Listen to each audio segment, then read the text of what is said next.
Hello, thank you for coming. Can you all hear me okay? Excellent, good stuff. My name's Rob from Huey Games, and this is an introduction to Switch development. So if you're already developing on Switch, you may know a lot of this stuff already. If you're new to Switch, you're thinking about developing for Switch, hopefully there's some good introductory information here. So just a quick bit about me. My background is a game director, lead designer. These are some of the games I've had the pleasure of working on over the years before starting Huey Games. And at Huey Games, these are some of the projects that we have worked on or are working on. And the top three that you see there are all games that we have developed and published or ported and published on Nintendo Switch. So first of all, quick show of hands. Hands up if you are an indie developer. Think of yourselves as indie developers. Keep your hand up if you're planning to get a game to Switch. Brilliant, lots of you. Have any of you already done a game on Switch? Right, okay, so quite a lot of people who haven't done a game on Switch yet. That's brilliant. So why Switch? These are the three things we're going to be covering. What's the target market on Switch? A few basic things about development, and then publishing as well, if you're self-publishing, or some of the things specific to the platform if you're going with a publisher as well. So why Nintendo Switch? For us, it's because it gives you console visibility. What I mean by that is it is a curated store. On mobile, you get thousands of games going up a day. It's a kind of open wall situation. On Nintendo, like any console, it's a closed wall garden, as it were. It's curated. And what that means is that you're going to get guaranteed front page visibility at launch on the storefront. So it's got console visibility, but it's got an indie-friendly audience as well. This is a screenshot I took of the top download titles on Nintendo Switch a couple of weeks ago. And you can see it's crammed full of indie titles and some quite casual games there as well. That's the download side rather than the package side. But that's great because that's not always the case on consoles. They're often dominated by AAA games, your FIFAs and your Call of Duty, and you don't get so much of a look in. So Switch is a great market for indies as a result of those two things. So great, that's why. But what kinds of games work on Switch? What's the target market? Well, a great way to look at this is what do Nintendo think? What are the kind of indie games they tend to promote, for example, in their showcases? And what are the best sellers? What are the best-selling indie games? And you can go away and do some research on that yourselves. But the kind of conclusions that we've come to through our research are as follows. Multiplayer games work great. Obviously, things like Overcooked, for example. Nintendo have designed a system around multiplayer, local multiplayer with the Joy-Cons and so on. So they're going to like multiplayer games, and they tend to do quite well. If you look at a lot of the top-selling indie games on Nintendo Switch, a lot of them actually have 2D graphics, and a lot of those have pixel art style graphics. So again, that makes it different from some of the other console platforms. You can do well with that style of art style on the platform. The majority of the successful indie titles are family-friendly. Of course, it's a Nintendo platform. That doesn't mean that mature games don't work, but the majority of the big hitters are family-friendly titles. And games with really colorful, compelling characters work really well on the platform. If you look at all of these characters from successful indie games, they are the kind of characters, exactly the kind of characters you can imagine Nintendo themselves coming up with for their games. So that works really well. And we also see, I need to press the button a bit more. You also see that a lot of the big games that work well have tapped into some classic games from past Nintendo systems that perhaps aren't represented anymore. Stardew Valley is the classic example. It's obviously inspired by Harvest Moon, a fantastic game on an old Nintendo system. Shovel Knight, okay, it wasn't on Switch originally, but it did well on the Wii U as well. Same sort of thing. It's inspired by a lot of the 8-bit Nintendo classics, DuckTales, and all those kinds of things. So those are some of the things that you might find do well in terms of the target market on Switch. What about development? So just a few key things on that front. First of all, obviously, which Switch-friendly engine are you going to use? For a lot of us, the answer is Unity. That's what we use. And which version of that engine are you targeting? At the beginning of development, make sure you're targeting a version of Unity that is supported by the platform. It's obvious, but you don't want to get to the end and then find out, crap, they're not supporting that version currently. So make sure that you've got that right. And Unity, a platform like Unity, is fantastic for getting something up and running really quickly on Switch. But what does it not do out of the box?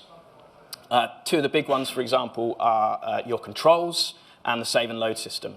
So a solution for control is something like Rewired or In Control as a plugin. We use Rewired, and that will get your controllers up and running nice and quickly. But you need to think about how you're going to do the save and load system. That's not going to come out of the box with just porting it straight over to Unity, so you're going to have to put some work in there. So those are a couple of examples of some of the big things that you're going to need to put work into. And the platform itself, what about, what does the platform tell us? Well, first of all, are you porting your game? Are you developing it for Switch up front, or are you porting it from another platform? Is there anyone here who's got maybe a mobile game that they're porting to Switch, or a PC, so a mobile game, PC game that you're porting to Switch? So think about where you're coming from and what implications that has for the platform. If you're coming from PC, you might have might have been targeting really high-resolution monitors on PC, and you might have tiny text on your UI that looks fine on a high-resolution monitor, but on Switch you need to target both the small screen and the big screen. So how does that UI look on a 720p small screen? Is the text still readable? That kind of thing. On the flip side, if you're coming from mobile, where your game's previously only been on a small screen, it also has to work now on a 4K TV or a 1080p TV. How does it look on that? So just, obvious things to think about there. And how will you support the various control options? Switch is famous for having a range of control options. You've got handheld mode, you've got docked mode, you've got your Joy-Con, your Joy-Cons for multiplayer, you've got your touch screen, you've got your Pro controller. Which of those are you going to support? How are you going to support them? Which are best for your game? And how are you going to transition between them in gameplay? That menu comes up that makes you press the shoulder buttons to say what control mode you're in. When's that going to come in your game? What's suitable there? Optimization. So optimization is always important. And for Switch, remember, particularly if you're coming, say, from PC, you're optimizing both for performance and for battery life. You might be used to that on mobile, but not necessarily if you're porting from PC. So it's the usual things with optimization. Profile early and often during development.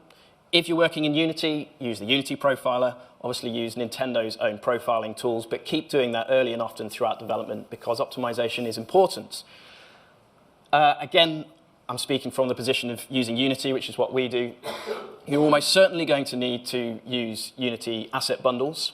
So from the very beginning of development, be prepared for that. Again, you don't want to come to the end of development and realize you've got to change everything to make it work with asset bundles. The reason you want to use asset bundles for Switch is it's critical for optimizing disk access, which has a high impact on battery life, which, as I said, is important. And it has the benefit of reducing the file size on the disk, potentially, and getting you in a good position to adhere to patch requirements and so on. So, yeah, asset bundles. So what about publishing? Anyone planning to self-publish their game on Switch? Yeah, a few people. So I'm not going to talk more broadly about publishing. We know all of that kind of stuff, but what's specific to the platform is good to focus on. First of all, this is your store page for your game, and you can customize it. You'll see a lot of games where they just stick with the default color scheme, and they all look the same, but what you want to do, obviously, is customize it. You can customize the primary text color, the secondary text color, the background color here. You can see with Silk, we've got a nice gold and purple color scheme that matches the artwork of the game. So when you come into the store page, you're going to think, oh, this looks different from every other store page that we see that's just stuck with the default color scheme. You'd be amazed how many games don't do that. And secondly, that tagline, enter the biggest handcrafted open world of all time. That's the only descriptive text on your game which is visible without scrolling. So make sure that's a great line. It's the bit they're going to see. Simple things, but be amazed how much they're missed. For your launch plan, you will get visibility. As I said, you will get front page visibility, at least in coming soon and recent releases. You'll be in coming soon from the moment you get through submission to your launch day. So you want to plan for how long you can get into coming soon with that in mind. Make sure you're prepared to get through submission so you've got yourself in coming soon for the amount of time that you want to be in You don't want 2 days, you want 2, 3, 4 weeks, ideally. And that obviously rises up the coming soon section as you get towards launch. You'll get in recent releases, but what other games are releasing on the same day as you? If you look at the release schedule and there's 10 other games coming out on the day that you're targeting, well, you're not necessarily going to be on the top row of recent releases because there's 10 other games. If you look at your release day and there's only one other game on your release day, great, you'll be on the top row for your release day, but are there 10 games coming out the day after that are going to knock you down? Obviously, if you can find a day where there's 2, 3, 4 games releasing on the same day and there's nothing the next day and the day after or something like that, great, you found a great gap to launch in. You're going to maximize your visibility in recent releases. You might want to do a pre-order discount, but bear in mind, if you do a pre-order discount, that's not going to appear in the current offers section because the game's not available yet. It will appear in the coming soon section where you already are. But you can do a launch discount if you want to. If you want to do a 10%, a 15% launch discount, then you're going to get an extra bit of visibility because you'll be in the current offers section as well as in recent releases on launch day. So you've got an extra visibility slot there. And you can do both. You can do a pre-order discount and you can do a launch discount if you so choose. So think about your launch plan in terms of maximizing visibility on the storefront because that is critical. The news channel, Nintendo Switch has this fantastic feature for pumping out news. People can follow your channel, but it also gets distributed more widely than that. Don't come to launch and then think, oh, what am I going to put on there? What's my content? Have a plan of content for your news channel. Have a timeline for what you're going to have on day 1 and day 2 and week 1 and week 2 of content so that it's ready to go. Plan in advance, as always. And track the performance of the content. Look at the tools to see how certain content is done. If you've done a developer diary, you know, how much response was there to that? How many people who received it onto their Switch device actually went in and read that? Perhaps you do another piece of content that's a bit more sticky, and then obviously you can take that information and work that into your plan for content moving forwards. Finally, discounts. Eventually, you're going to get to the point where you're wanting to do discounts. Obviously, we'd all love it if our game could sell at full price forever, but that's not the case. Eventually, at some point, you're going to want to do discounts. So just have a plan for that up front and be ready to adapt based on the performance of your game. Be aware of the rules for each region. What are the rules for the European region? What are the rules for the North American region? Because they're not identical in terms of cooldown periods and so on and so forth. So plan your discount strategy around those rules and be ready to adapt. And use the promotional calendar. Obviously, you have promotional events on Switch, as with any other digital storefront, your summer sales and your Christmas sales and so on. You may want to plan to be in those sales, but you may want to plan actually to avoid them, because if you've got lots of really big games in the summer sale or the Christmas sale, and you go in there, you might be way down on page 12. Whereas if you go in the week before or the week after, when some of the big games aren't around, you might be on the first, second, third page. So it depends on your game. It depends on, you know, how well known it is and so on. Plan accordingly. And again, track the results. How many units did you do at this, at 10% off, at 20% off, at 30% off? And what's the impact on revenue? And plan your curve for the tail of your product for where you want to be. Again, be ready to adjust so that you're getting the maximum, squeezing the maximum out of your game as you're going through the discounts. And that is my introduction to Switch development. I'll be happy to take questions. I will just point out, as I said at the beginning of the talk, I'm from a design background, not the technical background. So any hardcore technical questions, I'll probably redirect you to our technical director, John. But yeah, happy to take any questions. We have plenty of time, about 4 minutes, if anyone would like to ask anything about publishing games on Switch. Yeah. Hi, Rob. Hi, Jamie. Any advice on sort of time of year? Because you hear some publishers saying, oh, don't publish at Christmas, but others say, actually, just after Thanksgiving, that first week in December is quite good. So have you got any advice on that? Yeah, I mean, the traditional advice for publishing indie games is early in the year or anything up until sort of September, October, when the big holiday releases come in. That's been the traditional advice, and so I think that does apply.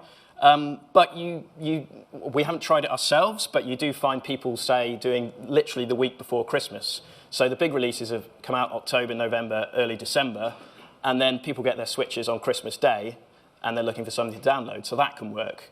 Or, as you said, early in the new year, again, people have just got their Switches for Christmas, can work as well. So, and actually, even we released a game in October. Silk was released on 10th of October, I think, where actually you're starting to creep into some of the big games are being released. But we looked at that and we thought, well, should we wait till January? And we looked at the release schedule and we found that gap in the calendar around the 10th of October where there were a couple of other digital games being released that day, and then there were, I think, 4 days before the next game came out. And it was a big game, but we had 4 days at the top of the schedule. So I think that's the key thing, finding a gap, whatever time of year it is. More for any more?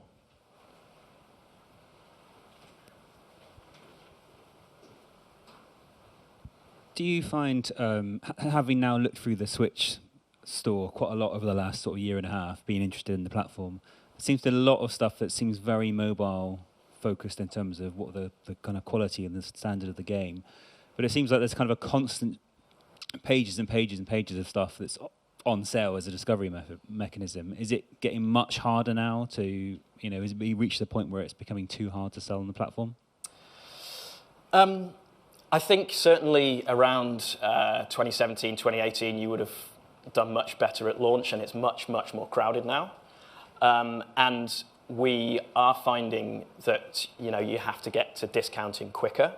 And we do find that the bigger discounts work a lot better. You might want to go through the lower discount amounts to get as many of the people who are willing to buy at that price as you can, but you'll find when you get to the really deep discounts that your revenue, your units go up so much that it's worth a lot more.